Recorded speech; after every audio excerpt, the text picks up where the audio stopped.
बहुत समय पहले विलासगढ़ नाम का एक समृद्ध राज्य था। राजा विक्रम सिंह अपनी बुद्धिमानी और वीरता के लिए दूर दूर तक प्रसिद्ध था। पर एक रहस्य था। राजमहल के नीचे एक प्राचीन चक्रव्यूह बना हुआ था, जिसे खुद राजा के अलावा कोई नहीं जानता था। एक रात दरबार में एक अजनबी साधु आया। उसने राजा से कहा, महाराज, आपके राज्य पर एक भारी संकट मंडरा रहा है। यदि आप चक्रव्यूह का रहस्य नहीं सुलझा पाए तो आपकी गद्दी छिन जाएगी। राजा चौंक गया। चक्रव्यूह का नाम जानने वाला दूसरा कौन हो सकता था? साधु ने एक शर्त रखी, 3 रात्रियों के भीतर यदि आप चक्रव्यूह के रहस्य तक नहीं पहुंच पाए तो राजगद्दी मुझसे जीतनी होगी। राजा ने चुनौती स्वीकार कर ली।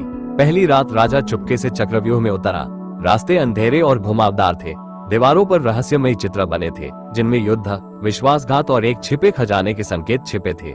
अचानक दीवार से आवाज आई, धोखा मत खाना, जो दिखता है वही सत्य नहीं। राजा आगे बढ़ा, पर चक्रव्यूह के गलियारों ने उसे भटका दिया। दूसरी रात राजा ने मंत्रियों से सलाह ली, पर कोई उपाय नहीं मिला। इस बार वो एक मशाल लेकर गया। जैसे ही उसने एक चित्र पर रोशनी डाली, एक गुप्त दरवाजा खुल गया। दरवाजे के पीछे एक भव्य सिंहासन था, पर खाली। उसके ऊपर लिखा था, सच्चा राजा वह है जो स्वयं को पहचान ले। पर इसका अर्थ क्या था? तीसरी और अंतिम रात राजा अब भयभीत था। यदि वह हार गया तो राज्य चला जाएगा। तीसरी रात वो साधु के पास गया और बोला, मैंने चक्रव्यूह में खजाना ढूंढा, गुप्त दरवाजे देखे, लेकिन सही उत्तर नहीं पा सका। साधु मुस्कुराया और अपना भेष बदल लिया।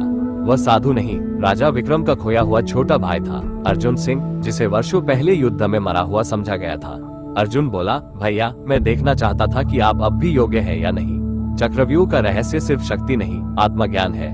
जिसने खुद को जीत लिया वही असली राजा है। राजा विक्रम ने अर्जुन को गले लगा लिया। राज्य बच गया और दोनों भाइयों ने मिलकर विलासगढ़ को स्वर्णिम युग में पहुंचा दिया।